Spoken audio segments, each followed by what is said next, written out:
The wars are a bit about the numbers game. They are critically about the logistics that a country can deploy. Now, members also tell us about the repercussions of war, the impact on economies, businesses, and human lives. So, if we assess the Ukrainian war in terms of numbers, what does it look like? Our next report gets you the details.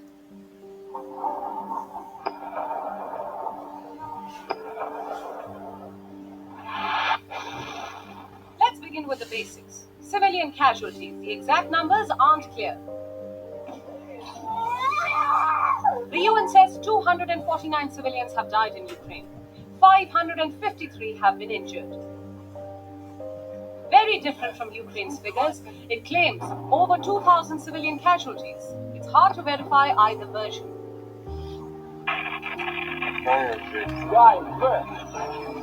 Next, we have military casualties. Again, the figure varies depending on who you ask. Ukraine says over 9,000 Russian troops have been killed. Russia says it has lost only 498 troops. It also says over 2,800 Ukrainian soldiers have died, and more than 3,700 have been wounded. Ukraine, meanwhile, has not released casualty figures for its armed forces, but it has put out a lot of data on the losses on Russia's side. It says that since the war began, Russia has lost a total of 2 boats, 3 unmanned aerial vehicles, 18 anti-aircraft weapons, 33 planes, 50 multiple rocket launchers, 60 fuel tanks, 105 artillery pieces, 251 tanks, 404 cars, and 939 armed personnel carriers. What about losses on the Ukrainian side? Kiev is silent on this. Russia is not. It claims to have hit 1,812 Ukrainian military facilities, 65 command posts, 56 missile systems, 59 radar stations, 62 aircraft, 635 tanks, 67 multiple rocket launchers, 252 field artillery and mounts, 442 units of special military vehicles, and 54 unmanned aerial vehicles. Next, we have refugees. The United Nations says that more than 1 million people have fled Ukraine. That's almost 2% of the entire population. Where have they gone?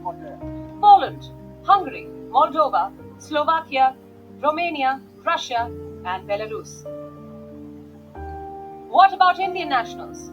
At least 20,000 of them were in Ukraine when war broke out. New Delhi says 18,000 of them have left Ukraine. Many are camping in neighboring countries. 10,500 have reached India. India is sending 80 evacuation flights under Operation Ganga. 30 flights have successfully completed their operations. What's being done to stop this war? 2 ceasefire talks have taken place as the West continues pouring weapons into Ukraine. The US, Canada, and the EU have sent weapons worth millions of dollars. The West is also slapping sanctions on Russia. On Friday, the ruble touched a record low of 113 against the dollar, a 30% drop in value since the start of this year. Russian billionaires have lost $80 billion in the last 1 week. Russia has also been denied access to foreign reserves worth $630 billion. As the war enters its 9th day and tensions refuse to die down, these numbers are only expected to rise. Bureau Report, Beyond World is One.